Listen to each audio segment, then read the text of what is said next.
Alhamdulillahi Rabbil Alameen. Allahumma salli ala Muhammadin wa ala alihi wa sahbihi wa sallam. One of the ways that we can test the truthfulness or the veracity of any message or any claim to revelation is by examining the life and the behavior of the person who claims to carry the message. In this case, of course, we're going to look at the life of the Prophet Muhammad. May God's peace and blessings be upon him. And we are going to look at the life of the Prophet Muhammad in an analytical sense, in a rational way. We want to ask ourselves or pose three simple questions, or three variant possibilities. The first possibility is that the Prophet Muhammad, or that any person in fact who claims to be a prophet, who claims to be receiving revelation from God, we can apply these possibilities to that individual. Or in fact, any individual who's making a claim about anything. The first possibility is that that individual is a liar. That individual knows that they are not receiving revelation from God, and they purposefully go out to deceive people concerning this issue. Now obviously such a character, such a personality would display various characteristics, and that there are certain things that would necessitate the effectiveness of such a deception. We'll examine those issues just in a minute. The second possibility is that the individual is not a liar. The individual sincerely and truly believes that they are receiving revelation from God, but they are deluded. They are perhaps suffering from some type of psychotic mental condition. Perhaps they are suffering some form of delusion, but the person sincerely and truly believes that they are a messenger from God. They are not lying, they are not deceiving, they actually truly believe it. And such an individual will also display certain characteristics, certain attributes, certain ways of behaving. And the third possibility is, of course, that that individual is telling the truth. That individual actually is indeed receiving revelation from God. What we want to do is apply this analytical approach to the Prophet Muhammad. And we don't have time to examine in depth and in detail the whole life and the character of the Prophet Muhammad. So what we want to do today, very briefly, is begin by discussing what the opponents of Islam have said in their arguments about the Prophet Muhammad. Now, being opponents of Islam, of course, they are not prepared to accept the third alternative, that Muhammad, may God's peace and blessings be upon him, was a prophet. So they have to find some other explanation. They have to come to some other conclusion as to why Islam is the way it is. How did the information in the Quran come to be the way it is? How do we explain the behavior and the life and the teachings of Prophet Muhammad and the whole of Islam? Since they can't accept that he is a prophet of God, they must find an alternative explanation. Now, one of the oldest polemicists against Islam was a man called John of Damascus. John of Damascus was a monk who wrote some of the first actual written attacks against the Prophet Muhammad. Of course, in the life of Prophet Muhammad, he suffered many attacks and many insults and many abuses by the Quraysh. But this was the first constructed attack against the Prophet Muhammad, and even these writings exist today. And John of Damascus posited the argument that Muhammad had invented Islam. He was a liar. The whole thing was contrived, the whole thing was invented. And in order to explain the information in the Quran, John of Damascus said that the Prophet Muhammad learnt it from a Nestorian priest. A Nestorian priest, the Nestorians are a sect of Christianity.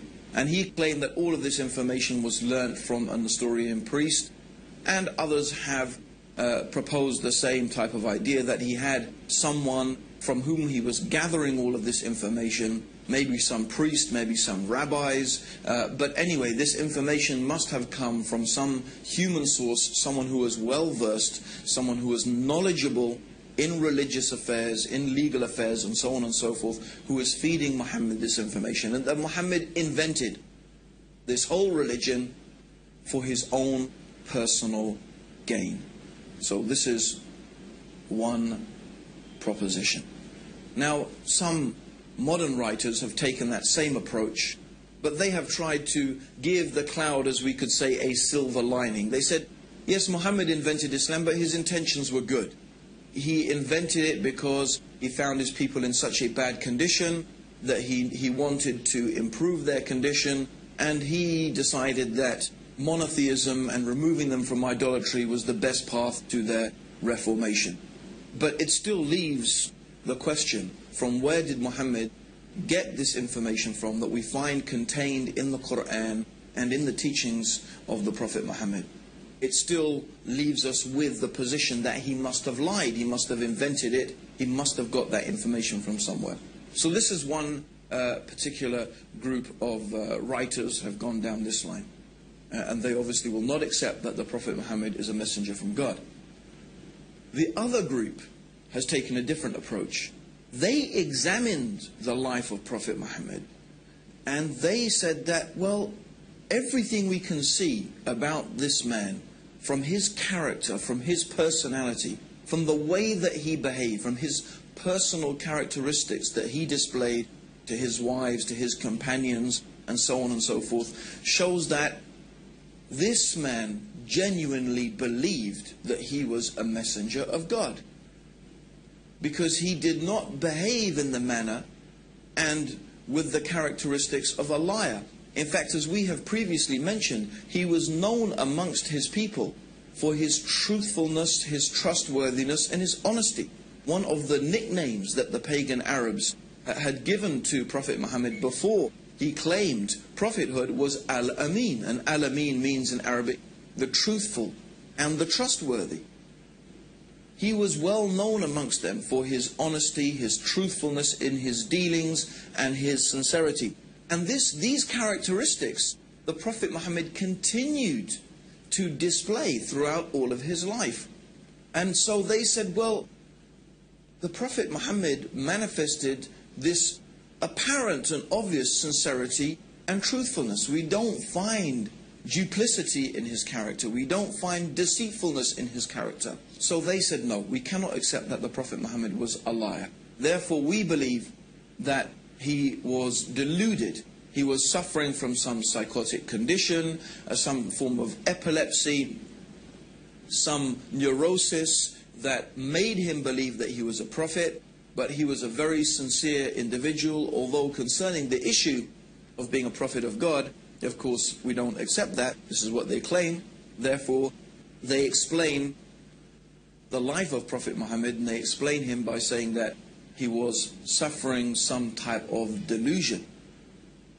Now, what is interesting is when we bring both of these two ways of describing or explanation for the life of Prophet Muhammad together, when we bring them together, we are left with a problem.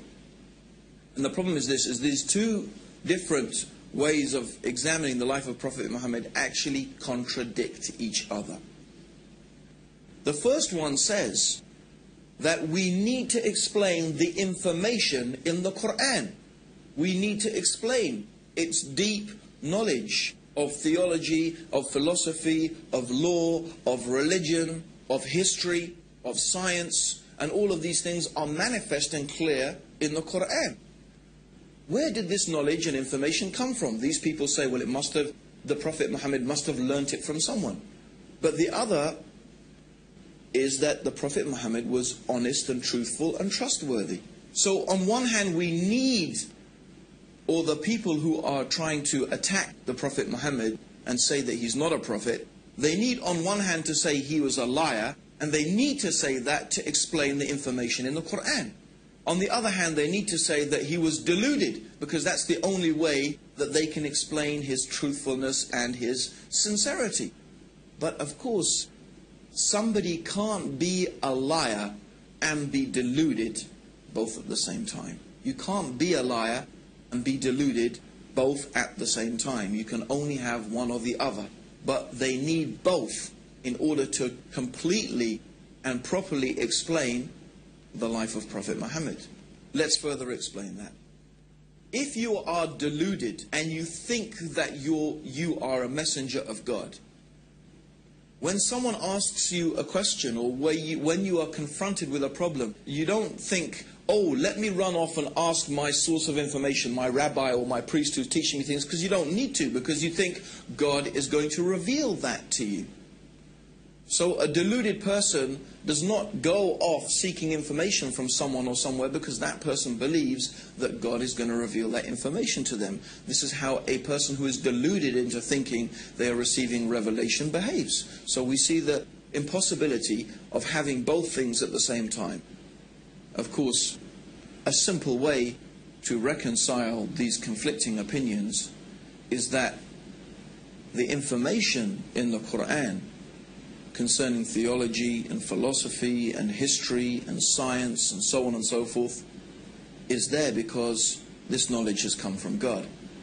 And the sincerity and the truthfulness of the Prophet Muhammad is there because he was exactly what he claimed to be, a messenger of God.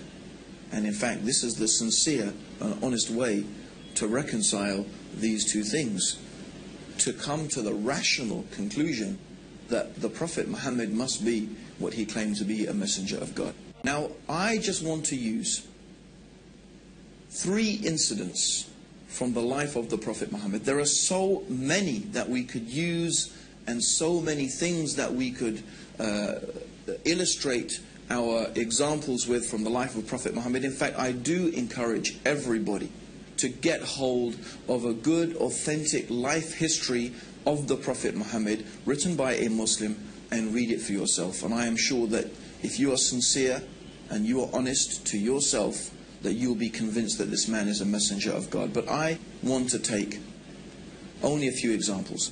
The first example I want to take is in the early days of Islam, when the Prophet Muhammad had begun preaching his message, and the pagan Arabs, the leaders of pagan Arabian society, began to realize that the message of Islam was not going to go away. In fact, more and more people were becoming Muslim.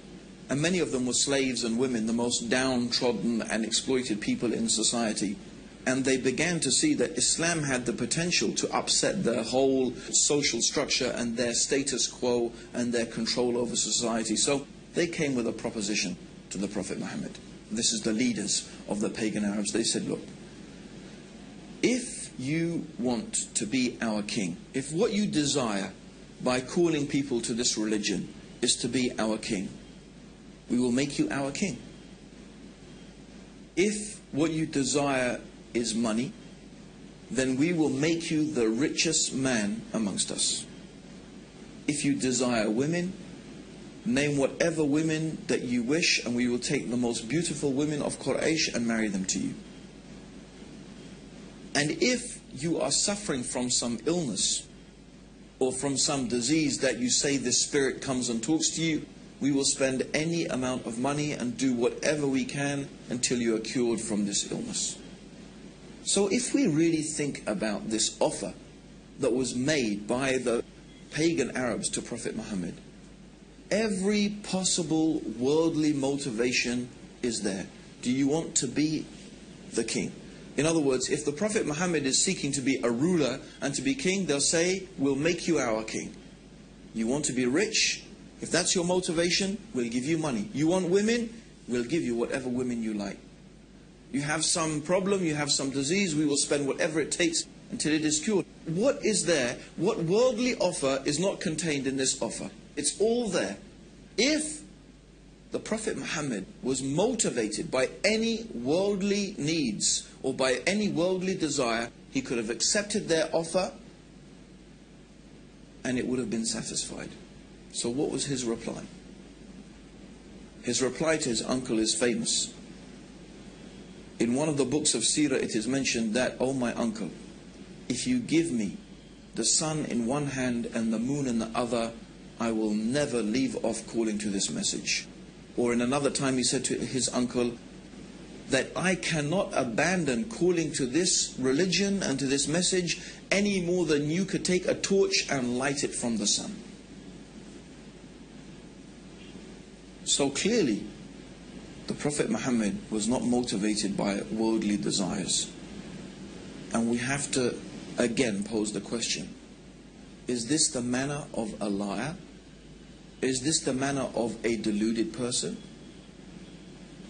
Then another amazing incident that we want to narrate is when the Prophet Muhammad first publicly called people to Islam.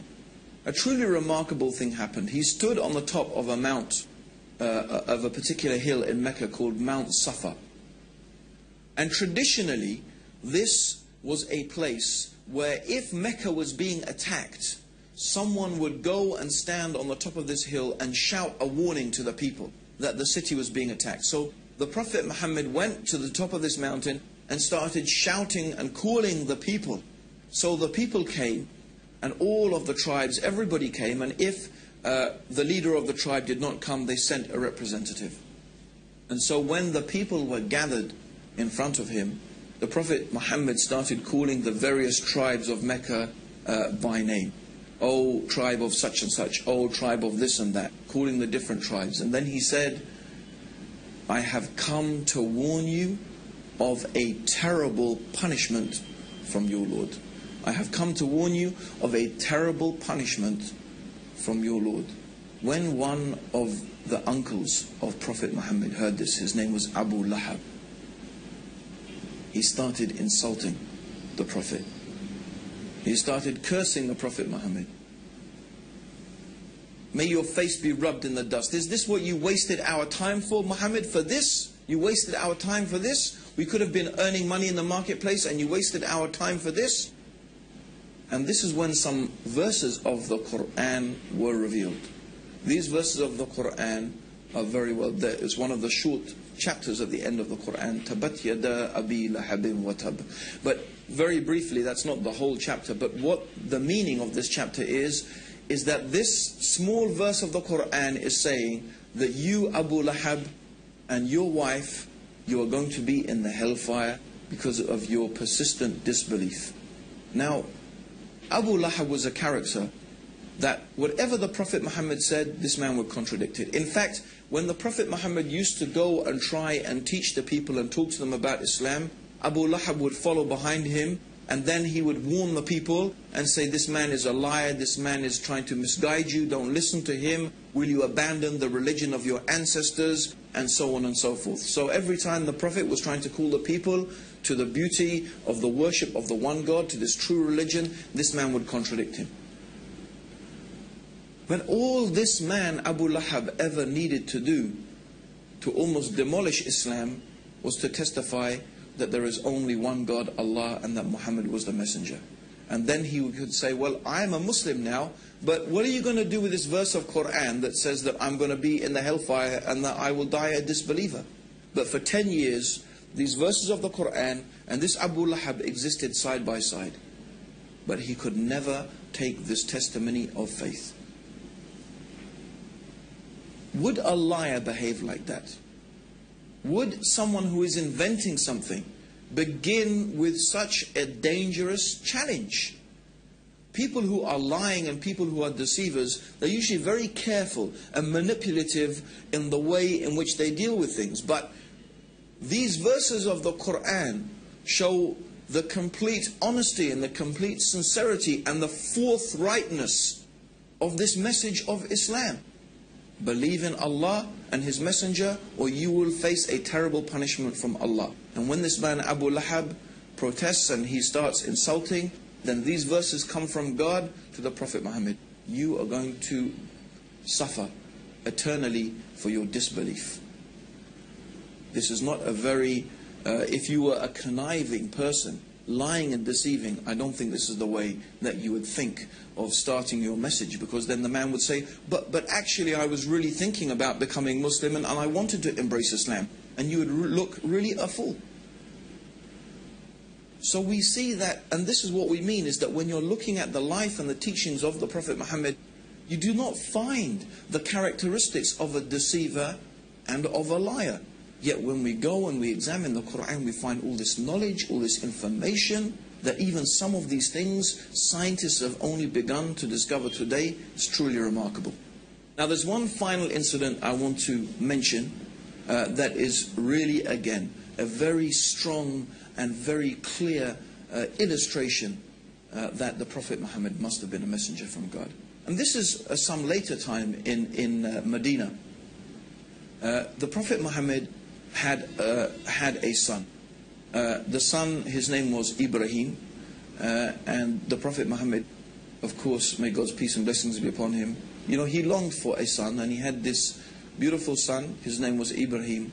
But when Ibrahim was 6 months old, just 6 months old, this baby died actually in the arms of the Prophet Muhammad. Now, on the very same day which the son, the child of the Prophet Muhammad had died, there was an eclipse of the sun. So imagine that. The Prophet Muhammad's son dies, and the very same day there is an eclipse of the sun. And I'm sure there's many people, even right now, who would say, that's it for me. If there was an eclipse of the sun on the same day that his son died, he must be a prophet of God. You would think of it that it's a type of proof. And in fact, in those days, when people were very superstitious, they started running out of the buildings. They had heard that the Prophet Muhammad's son had died, and now they were seeing an eclipse of the sun, and they started coming out of their houses saying, look, even the sun darkens for the death of the child of Prophet Muhammad. So this is what the people were saying. Now imagine, if you had been spending so many years lying to people, trying to fool them about this thing, you would say, you see, I told you, the thing I've been telling you all along, you see, this is a proof from God. And if you are deluded, you would be thinking, yes, this is a sign from God to show that I'm a messenger. But what did Prophet Muhammad do? He called the people and he said to them, and when he called them, he assembled them in front of them, he said, this is just the sun and the moon. And they are from the natural ayat of God, the natural processes that God has made. And the sun and moon does not eclipse or rise or set for the death or the birth of any man. So when you see this, pray to your Lord. Is this the words of a deluded person? Are these the words of a liar? No. These are the words of a man who was exactly and truly what he claimed to be, the last and final messenger of God, who has brought the guidance for the peace and the benefits of all humanity until the day of judgment. And this is what we invite you to, based upon your reason and your understanding, that you can think and examine and look, read the Quran, study the life of the Prophet Muhammad, be sincere and be honest, and we feel sure that you will be convinced that there is indeed nothing worthy of worship except the one God, the Creator, Allah, and that Muhammad, may Allah's peace and blessings be upon him, is the last and final messenger from Allah. May God's peace and blessings be upon you all, and may God guide all of us closer to the truth. Assalamu alaikum wa rahmatullahi wa barakatuh.